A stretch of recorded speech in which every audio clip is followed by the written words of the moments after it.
one of my scenario where we could end up with two competing parallel shipping systems inside the Strait of Hormuz, where we have on one hand the Iran approved routes with a toll or friendly tolls to its allies.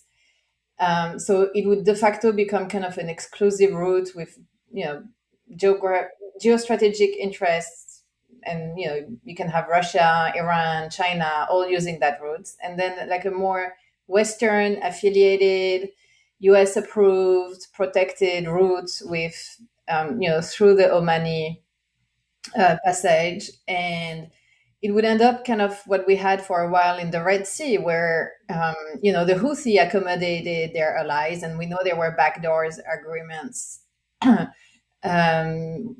between the Houthi and non-Western allies, and namely again China, Russia, Mhm.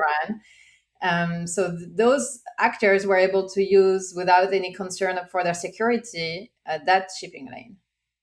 Yeah, no, I think that's a great example. If we look back at, what was going on in the Red Sea, especially in 2024, there were calls, from, people in the United States for China to use its influence over Iran to get Iran to restrain the Houthis, from making these attacks.